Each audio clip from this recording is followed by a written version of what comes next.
For this next clip, we have Brianna Joy Gray, and she is going to talk about how, the question of how are we supposed to convince apathetic Black voters to vote for Democrats when they keep getting nothing for their vote. All right, so let's hear from Brianna Joy Gray on this issue. I was very disappointed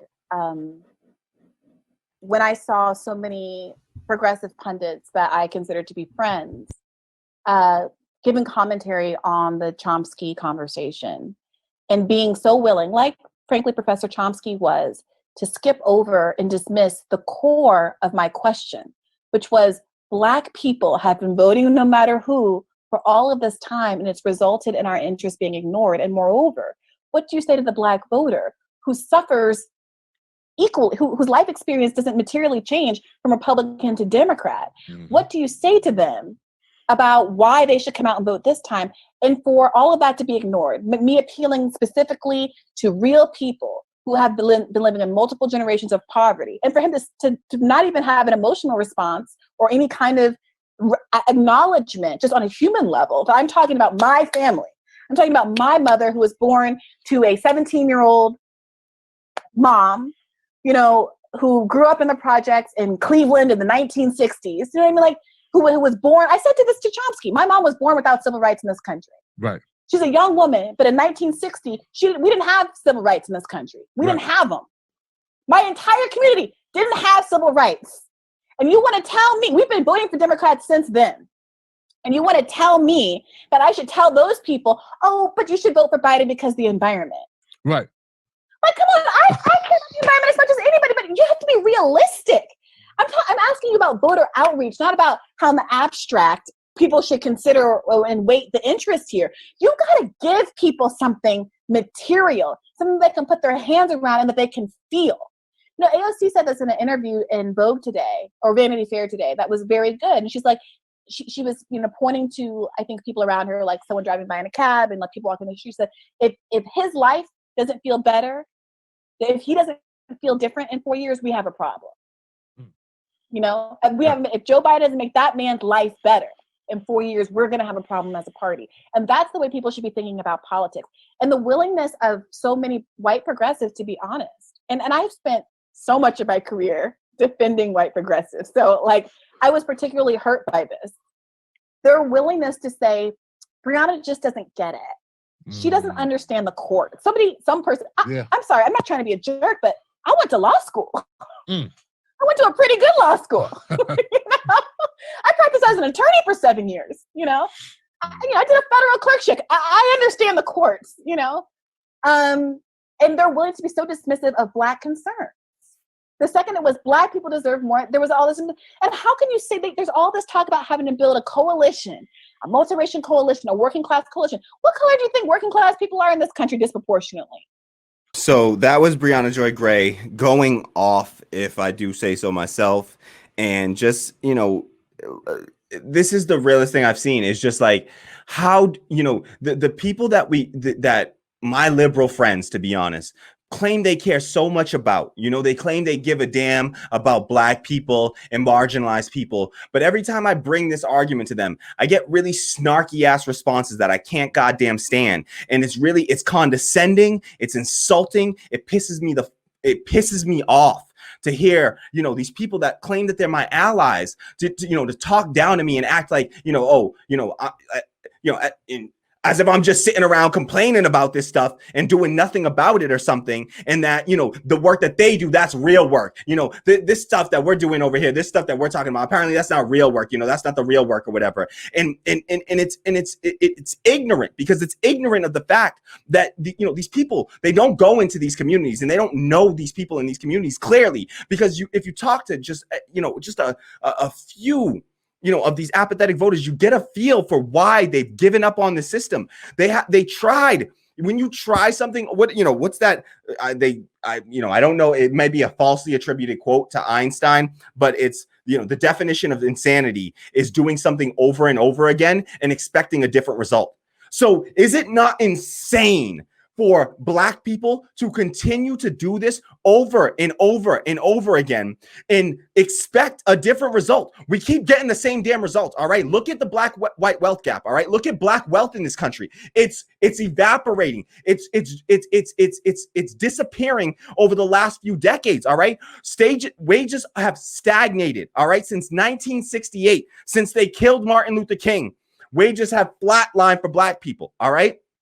Since they killed, the FBI went in and infiltrated the Black Panthers. They killed Fred Hampton Sr. They killed all of our Black, our real Black visionaries, the Black left visionaries. They tried to take them out. They killed them. Malcolm X, Martin Luther King, Fred Hampton Sr., countless, members of the Black Panther Party. And so, they wipe us out whenever, look at what happened in Tulsa, the Tulsa riots. Whenever Black people start to do well in this country, they find a way to come and destroy us and tear us down. So, this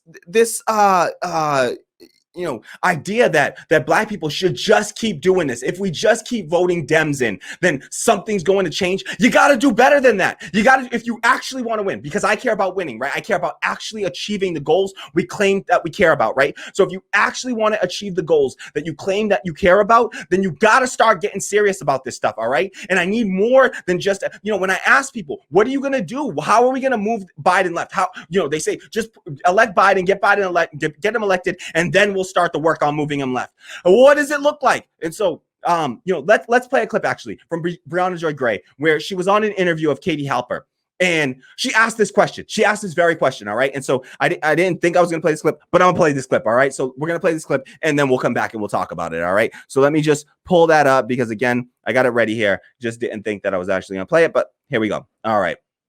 So again, this is Breonna Joy Gray just talking about,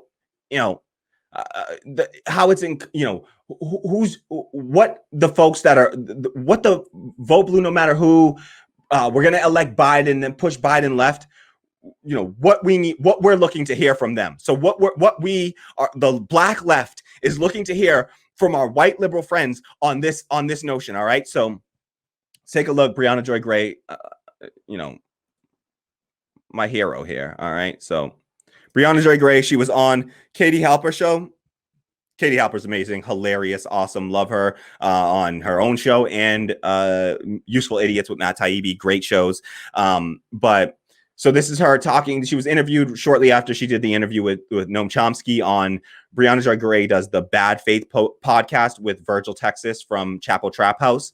And she was on the Katie Halper show just being interviewed because it created a bunch of a controversy because Noam Chomsky, again, a white leftist. And, I shouldn't say it's not just white liberals. Some of my white leftist friends have said the same thing. All right. Have said similar things. All right. And I just, it's not working. It's not reaching me. It's not reaching the masses of Black people. And we got to do better because let's be real, left spaces, every space in this country is just white dominated spaces, right? The cis white male dominated spaces. All right. All these spaces. And so even on the left, we have the same problem and we need to start to uplift, marginalized voices on the left and start to listen to those people, listen to them, take them seriously, listen to them. To me, the fundamental issue is that we don't know whether accelerationism works, right? It's not, we don't know for sure whether a second term of Trump will yield the results that we would hope in terms of radicalizing the public. Right. And given the unknown and given the enormous risk of Trump, it makes sense to say, okay, well, let me just not even gamble with people's lives that way. Let me go ahead and vote for Biden or at least not vote for Trump. Like, I completely understand that argument. But if you are taking that approach, I think it's incumbent on you to do the work to lay out the ground plan for how you're going to get away the very real risk of voter apathy. And the people who want to talk about, voting for Biden and vote blue no matter who and non-accelerationism and all of those things and how we need to do activism, but who never say a single word about what that activism looks like, or won't entertain using the threat of building small electoral coalitions in key states to force whoever the Democratic nominee is 4 years, 8 years from now to do better than what they've done currently. There's a credibility gulf. And that's what I wanted to hear from Chomsky, not, oh, no, you're right, don't vote for Biden. No, that wasn't our argument at all. What I wanted to hear was, okay, this is how we're going to hold people accountable, because the ways in which we've been trying it haven't worked, including during the biggest public uprising, the biggest protest movement in American history, which had zero effect, frankly, if we're going to be really honest, had little to no effect on Joe Biden during the course of the last 6 months. All right. So that was Brianna Joy Gray. Just talking about how, it's incumbent upon the people that keep on telling us that we are going to elect Biden and then push him left. We find that it is incumbent upon those people. If you're going to say that, then it is your job to then describe and tell us, what does that look like? What does that activism look like? And don't you dare say mass protest, because we just had the largest mass protest in the history of this country. And it was in a response to police brutality against Black people, disproportionately against Black people. And Joe Biden, during these mass sustained protests for the past 6 months, has not budged even an inch to the left on his criminal justice reform platform or policy. So if those mass protests before an election, when he actually needed our votes, right? An election that we can clearly see he desperately needed our votes, right? Because look at these razor thin margins that he's scraping out a win by, all right? It damn near went. It could end up 270 to 268, Biden versus Trump, right? We could end up with the thinnest margin of victory in this election, all right? And if it's not, it will be because he got razor thin margins of victory in a few key states, right? So this is not some landslide victory for Joe Biden or anything like that. He needed our votes, all right? And even while needing our votes, and in the wake of mass protests, sustained protests over the issue of police brutality in this country, he not only wouldn't listen, he didn't only not move left, he shifted a little bit to the right, if you notice. He actually said, we're going to increase, I believe in increasing. We need to increase funding to police, he said. So he believes in increased funding to police. After all of those protests, Black people, Black and brown people on the streets with our white allies screaming at the top of our lungs, please, just let us be treated like humans in this damn country. We just want to be more than 3/5 of a goddamn human being for once in this goddamn country, all right? So that's all we're asking for. And Joe Biden, in the wake of those mass protests, did not budge an inch on his policy. So if he won't budge on policy before an election, when he needs our votes, when that's all he needs from us is our vote, what the hell is going to push him left after the election? All right, so that better not be the strategy. That cannot be the strategy. And so I have a strategy. I have a very clear strategy. It's building democracy in our workplace, because the so-called sham of a democracy that we have right now with this electoral college and that garbage, that convoluted garbage, that is not democracy, people. It's not real democracy. What we're experiencing here is not democracy. We're all going to vote for somebody, and then that person is going to do nothing that we want. That is not democracy, all right? So we got to be clear about that.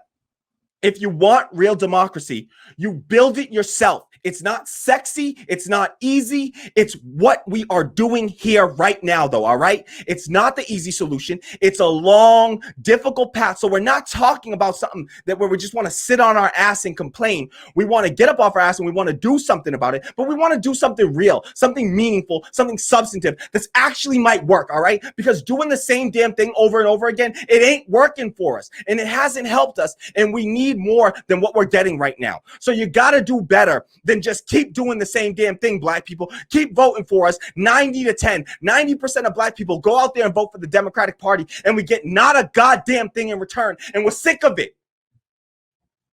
So to my white allies out there, cut that shit out. Stop telling me that you're gonna, that's the way we're gonna move. I'm done with the protests. I'm done with it. You lost me. You lost me, all right? And I'm a radical Black leftist, and you lost me. If that's what we're gonna be doing, if that's the solution, I'm not out there with you. I'm not out there. I'm not going to endanger our community in these, with these, you're getting together in these masses of people. You're risking your own life, and you're endangering your community by doing so. We do it at risk to our own health and our own safety, right? We're in the middle of a pandemic. Now, I supported it. it. I think good, we need to show up there. We need to get out there. We need to be in the streets. But what I would, if we're talking protests, unless the protests are sustained protests, the likes of the Yellow Vest movement in France, unless we're talking about that, don't talk to me. I'm not doing these one-day protests anymore. I'm so fucking sick of the one-day protests. And then we all go back to the goddamn same shit as before. We all go back to the status quo after we go out there and we protest and we scream and we shout and we risk our goddamn lives and our safety. And then we come back and nothing fucking changes, all right? And I'm sick of it.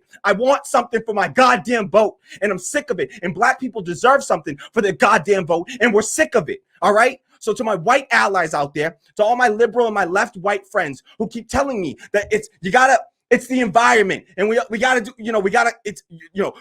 the environment is so important. Of course the environment is important, y'all. Of course the environment is important. Who doesn't believe? Everybody believes that. But you gotta understand the pain of black, of brown, of marginalized, of indigenous people in this country. When you are hurting so bad and you're worried about how you're going to make rent, how you're going to get food on the table for you and your children today, tomorrow, and the next day, all right? It's very difficult to then worry about the environment, all right? This abstract thing that doesn't directly impact your life. Stop telling those people that that's what they need to vote on. That don't cut it. And you're not going to pick up those apathetic voters that we need to pick up. We need them. Those are the people we claim to care about. The non-voters are disproportionately black, brown, indigenous, and poor. So you have disproportionately poor and working class people saying, I give up on the system because it's not working. All right. And so I want to fight. I need to fight. I live to fight. All right. It's what I do. I live to fight.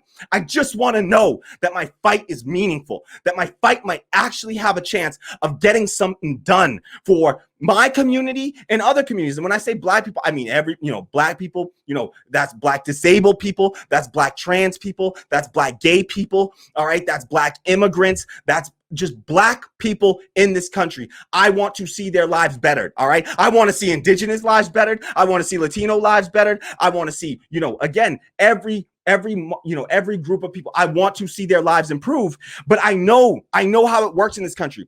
If we improve the lives of black people, I guarantee you those same systems will improve the lives of everyone else. So you got to look to the most, the group that's in the most despair and lift them up, and that will lift up all the rest of us. I promise you. Put these programs in place that help black people, and things like, I do believe in universal programs. I do believe that universal programs do disproportionately help black people, women, black women in particular, like a universal health care. If we had a universal basic income or a social security for all system, that would certainly disproportionately help black people, black and brown people. So I'm all for that, but I also want to talk. Finally, we need to start having this conversation in this country about real reparations, right? Like, home ownership in the black community is so low. And it's not because black people just don't work hard enough. Like I said, we built this goddamn country for free. We work harder than any other goddamn group, all right? We work hard, all right? We work our asses off, all right?